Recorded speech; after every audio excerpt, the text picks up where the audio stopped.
परंपरा के मुताबिक मुख्यमंत्री भूपेश बघेल हर साल प्रदेश की मंगल कामना और शुभ के लिए, साथ ही विघ्नों के नाश के लिए कुश से बने सोटे का प्रहार सहते हैं। आज भी ग्राम जंजगिरी में उन्होंने ये परंपरा निभाई। यहाँ के ग्रामीण बीरेंद्र ठाकुर ने उन पर सोटे का प्रहार किया। इस संबंध में ग्रामीण बताते हैं कि ये प्राचीन परंपरा है कि इस तरह सोटे का प्रहार विघ्नों का नाश करने वाला है, साथ ही सुख और समृद्धि लेकर आता है। मुख्यमंत्री ने इस अवसर पर ग्रामीणों से कहा कि हर साल भरोसा ठाकुर प्रहार करते थे, अब ये परंपरा उनके पुत्र बीरेंद्र ठाकुर निभा रहे हैं। ग्रामीणों से चर्चा में उन्होंने कहा कि गोवर्धन पूजा गौवंश की समृद्धि की परंपरा की पूजा है। जितना समृद्ध गौवंश होगा उतनी ही हमारी तरक्की होगी। इसी वजह से ग्रामीण क्षेत्रों में गोवर्धन पूजा इतनी लोकप्रिय होती है। लोग साल भर इसका इंतजार करते हैं। एक तरह से ये पूजा गौवंश के प्रति हमारी कृतज्ञता का प्रतीक भी है। हर साल आप लोगों के बीच मैं सुबह सुबह पहुंचता हूं और मुझे बहुत खुशी होती है। गोवर्धन पूजा लोक के उत्सव की परंपरा है। हमारे पूर्वजों ने बहुत सुंदर छोटी छोटी परंपराओं का सृजन किया और इन परंपराओं के माध्यम से हमारे जीवन में उल्लास भरता है।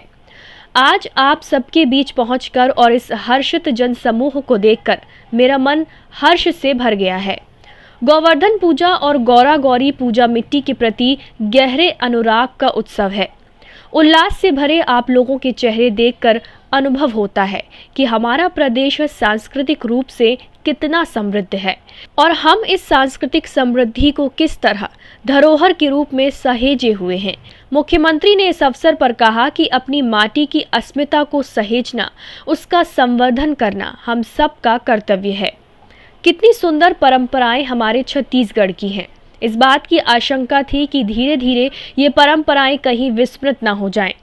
ग्रामीणों से चर्चा में मुख्यमंत्री ने कहा कि हमने ये संकल्प लिया कि अपनी सांस्कृतिक परंपराओं को अपनी व्यवस्था में शीर्षस्थ स्थान देंगे, क्योंकि परंपरा से हमारा अस्तित्व भी है, परंपरा से हमारे मूल्य भी हैं।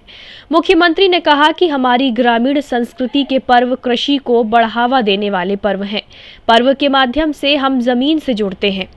मुख्यमंत्री ने इस अवसर पर गौरा गौरी पूजा में भी भाग लिया और आए हुए लोगों को संबोधित किया। उन्होंने कहा कि इतना सुंदर पूजन और इसके पश्चात पर्व के उल्लास की अभिव्यक्ति आप लोग कर रहे हैं। आप लोगों के बीच आना मुझे हमेशा ही आनंदित करता है और मैं हमेशा इस अवसर का इंतजार करता हूँ।